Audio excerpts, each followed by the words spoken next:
안녕하세요. 우리의 마음과 영혼의 깊은 곳을 탐험하는 시간입니다. 오늘 우리는 왜 어떤 사람들은 마음의 병을 앓고 중독에 시달리며 관계 속에서 끊임없이 고통받는지 그 근원적인 질문에 대한 깊은 통찰을 나누고자 합니다. 오늘의 이야기에 귀 기울이시기 전 잠시 시간을 내어 저희 채널을 구독하고 이 영상을 공유해 주시면 감사하겠습니다. 여러분의 작은 행동 하나가 이처럼 소중한 지혜가 꼭 필요한 누군가에게 전달되는 통로가 될 수 있습니다. 여러분의 삶에 언제나 평화와 은총이 가득하기를 기원하며 이제 시작하겠습니다. 저는 본래 의사였습니다.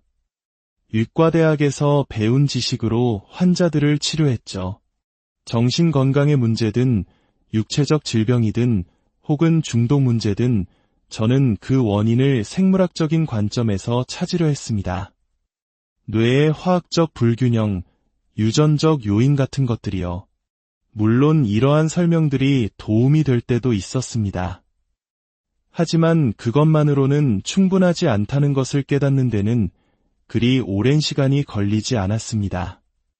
진료실을 찾아오는 수많은 사람들의 고통을 마주하며 저는 교과서에 나오는 좁은 생물학적 설명만으로는 문제의 핵심에 다가갈 수 없다는 것을 절감했습니다. 사람들이 진정으로 과거의 아픔을 딛고 앞으로 나아가도록 돕기 위해서는 우리는 더 깊은 질문, 더 올바른 질문을 던져야만 했습니다. 제가 연민 어린 탐구라고 부르는 접근법은 바로 이 지점에서 시작되었습니다. 이것은 단순히 질문을 던지는 기술이 아닙니다. 이것은 한 사람이 이전에 한 번도 생각해보지 못했던 새로운 관점을 그의 삶 속으로 가져오는 과정입니다. 어쩌면 그들의 삶을 완전히 다른 방식으로 바라볼 수 있게 돕는 열쇠가 될지도 모르는 그런 관점 말입니다.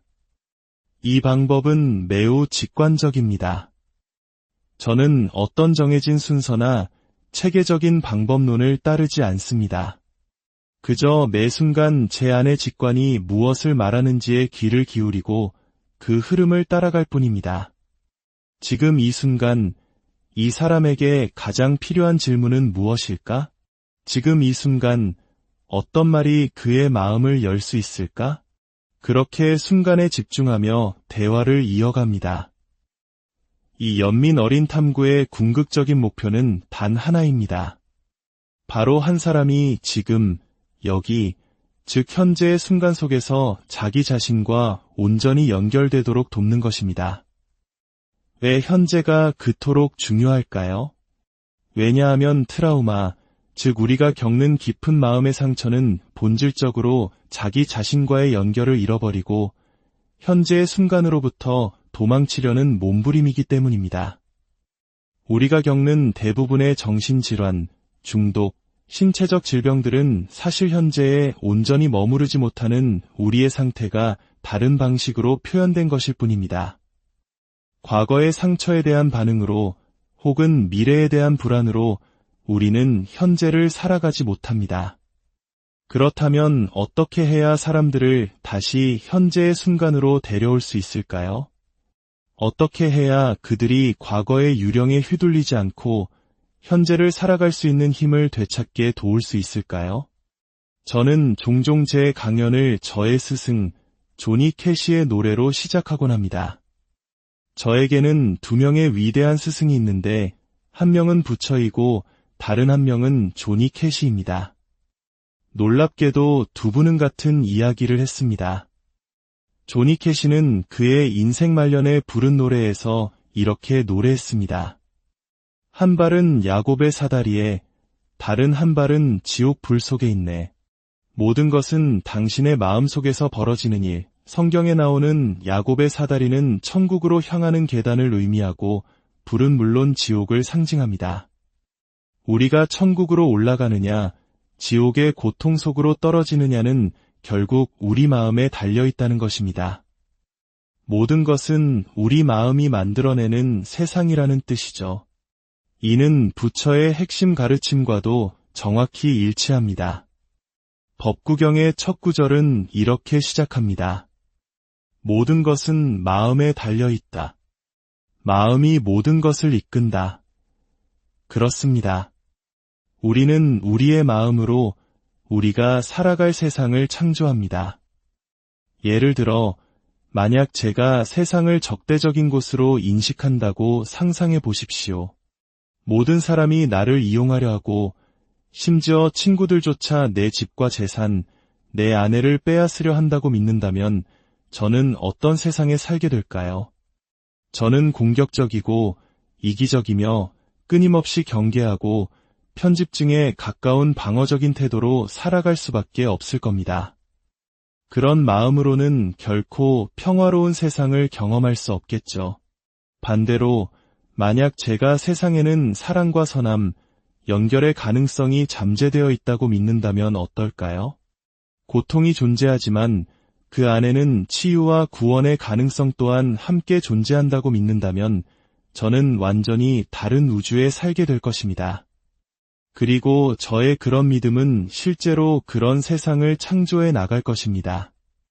이것이 바로 부처의 위대한 가르침입니다. 하지만 여기서 한 걸음 더 나아가야 합니다. 부처가 미처 말하지 않은 그러나 현대 심리학이 밝혀낸 중요한 사실이 있습니다. 바로 우리의 마음이 세상을 창조하기 이전에 세상이 먼저 우리의 마음을 창조한다는 사실입니다. 그리고 그 과정은 아주 어린 시절, 심지어 우리가 어머니의 자궁 속에 있을 때부터 시작됩니다. 저는 인간이 태어날 때부터 이미 완성된 여러 개의 부분들로 이루어진 마음을 가지고 태어난다고 생각하지 않습니다. 대신 우리는 특정한 잠재력과 필요를 가지고 태어난다고 믿습니다. 세상이 우리의 근본적인 필요를 충족시켜줄 때 우리의 잠재력은 아름답게 꽃을 피웁니다. 반대로 세상이 우리의 필요를 좌절시키고 트라우마의 경우처럼 짓밟아 버릴 때 그 잠재력은 억압되거나 잘못된 방향으로 뒤틀리게 됩니다. 제가 가장 좋아하는 예시 중 하나는 바로 미운 2살이라고 불리는 시기의 아이들입니다. 우리는 흔히 2살배기 아이들이 아니라는 말을 입에 달고 사는 것을 보고 끔찍한 2살이라고 부르곤 하죠. 하지만 잠시 생각해 보십시오. 끔찍하다는 것은 누구의 관점일까요? 그것은 전적으로 어른 중심적인 관점 아닙니까? 아이가 우리의 말을 순순히 따르지 않는 것이 우리 어른들에게 불편하기 때문에 끔찍하다고 부르는 것입니다.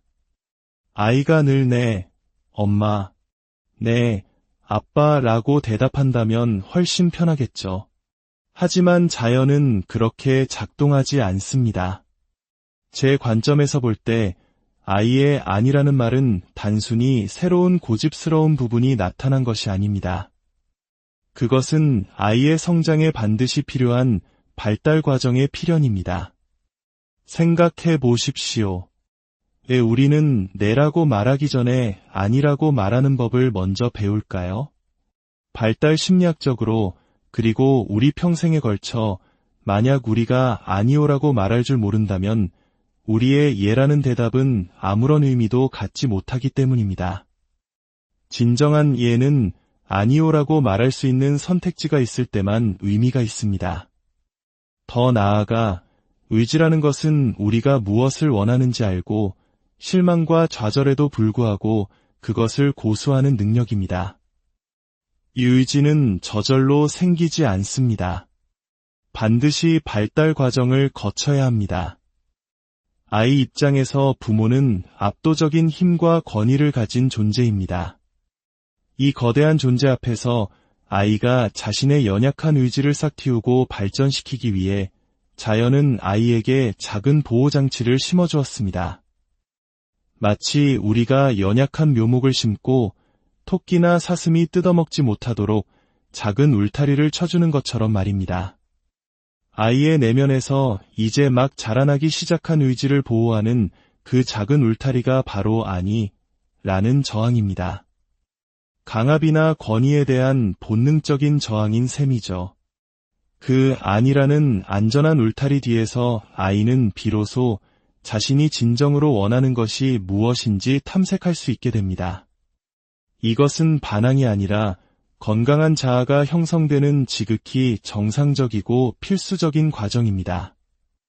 그런데 만약 부모가 아이의 이 아니라는 울타리를 너무 강하게 밀어붙이면 어떻게 될까요? 무언가를 세게 밀수록 더 강한 저항이 돌아오는 법입니다. 이처럼 우리의 타고난 잠재력이 어떻게 발현되느냐는 전적으로 환경과의 상호작용에 달려 있습니다. 우리는 결코 고립된 개인이 아닙니다. 우리는 관계라는 시스템 안에서 세상이라는 맥락 속에서 발달하고 성장하는 존재입니다. 따라서 한 개인의 문제를 이해하기 위해서는 단순히 그 사람 안만 들여다볼 것이 아니라 그가 어떤 세상 속에서 어떤 관계 속에서 자신의 마음을 만들어 왔는지를 함께 바라보아야 합니다.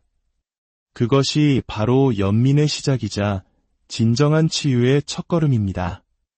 오늘 이야기가 여러분의 마음에 깊은 울림을 주었기를 바랍니다.